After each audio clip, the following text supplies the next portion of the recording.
అంటే official emergency అని చెప్పలేము. హ్మ్. But emergency kind of okay. Situation అయితే అమెరికాలో ఉంది. దీనికి ప్రధాన కారణాలు ఏంటి? ఎవరు అమెరికాలో ట్రంప్‌కి వ్యతిరేకంగా పెద్ద ఎత్తున ఊరేగింపులు, ధర్నాలు చేస్తున్నారు? దీనికి కారణాలేంటి? అంటే ప్రపంచవ్యాప్తంగా గూడా ట్రంపు ఇప్పుడు అదేందన్నా ఒక అద్దాల మేడలోకి ఎద్దులాగా చొరబడి మొత్తం గందరగోళం చేసేసాడు. లేకపోతే ఒక మంచి పూల తోటలోకి ఎద్దులాగా చొరబడి ధ్వంసం చేస్తున్నాడు ఆ! ట్రంపు. ఇవాళ ప్రపంచ ఆర్థిక వ్యవస్థ అస్తవ్యస్తంగా మారిపోయింది. అవును. అదేంటంటే పాతది కూలిపోయింది, కొత్తది లేదు. ఎక్కడ చూసినా మాన్స్టర్స్ తిరుగుతున్నాయని ఒక కొటేషన్ ఉంది. హ్మ్. అలాంటి సిట్యుయేషన్ ఇవాళ ఉంది. ఈవెన్ ట్రంప్‌కి మిత్రులు గూడా ఎదురు తిరిగిన పరిస్థితి. యూరప్ అంతా ఎదురు తిరుగుతున్నారు. హ్మ్. యూరప్ నిన్ననే యూరోపియన్ యూనియన్ పార్లమెంటు యూరప్‌కి, అమెరికాకు మధ్య జూలైలో జరిగిన వాణిజ్య ఒప్పందాన్ని రద్దు చేసుకునింది. హ్మ్. మరోవైపు అనేక చోట్ల ఫ్రాన్స్‌లో, జర్మనీలో, మెక్సికోలో, పోర్చుగల్‌లో ఇలాగ అనేక చోట్ల ట్రంప్‌కి వ్యతిరేకంగా ప్రజలు వీధుల్లోకొచ్చి ప్రదర్శనలు చేస్తున్నారు. అట్లాగే గ్రీన్‌లాండ్ నాకు కావాలని గట్టిగా చెప్తున్నాడు. అక్కడ గూడా గ్రీన్‌లాండ్ ప్రజలు, డెన్మార్క్‌లో ప్రజలు గూడా చేస్తున్నారు. హ్మ్. ఇదంతా ఒక ఎత్తైతే అమెరికాలో ఇవన్నీ ట్రంప్‌కి బయట విదేశాల్లో వ్యతిరేకత ఉండడంలో ఆశ్చర్యం లేదు. కానీ వితిన్ ద అమెరికన్ సొసైటీలో గూడా ట్రంప్‌కి చాలా తీవ్ర వ్యతిరేకత పెరుగుతోంది గత కొంతకాలంగా. హ్మ్.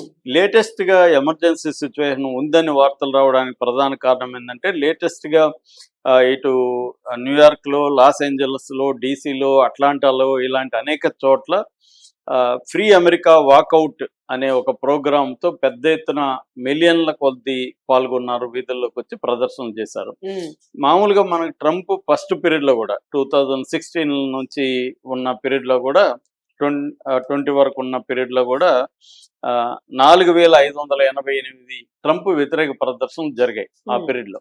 అయితే ఇప్పుడు ఒక్క సంవత్సరంలోనే 10,700 ప్రదర్శనలు జరిగాయి. ట్రంప్ వచ్చి జనవరి 20కి 1 ఇయర్ అయింది. అవును. 10,700 ప్రదర్శనలు, ప్రొటెస్ట్‌లు ట్రంప్‌కి వ్యతిరేకంగా ఓన్లీ 1 ఇయర్‌లో అమెరికాలో జరిగాయి. అది కూడా ట్రంప్‌కు బలమైన రాష్ట్రాల్లో గూడా ప్రదర్శనలు పెద్ద ఎత్తున జరుగుతున్నాయి. హ్మ్. గత కొంతకాలంగా చూస్తే మనకి ఇండివిజిబుల్ అనే ఒక పేరుతో ప్రదర్శన జరిగింది. నో కింగ్స్ పేరుతో పెద్ద ఎత్తున ప్రదర్శన జరిగింది.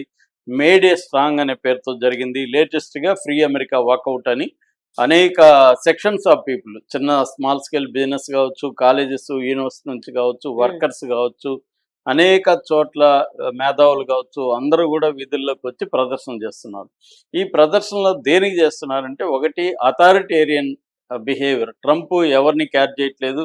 అక్కడ మనకి ఇలాగ పార్లమెంట్ ఎలాగో అక్కడ కాంగ్రెస్ అంటారు. కాంగ్రెస్ అలాగా. కాంగ్రెస్‌ని దేన్ని కేర్ చేయట్లేదు. అతని మైండ్‌లో ఏదొస్తే దాన్ని అనౌన్స్ చేసేస్తున్నాడు. అదే రూలు, అదే చట్టము.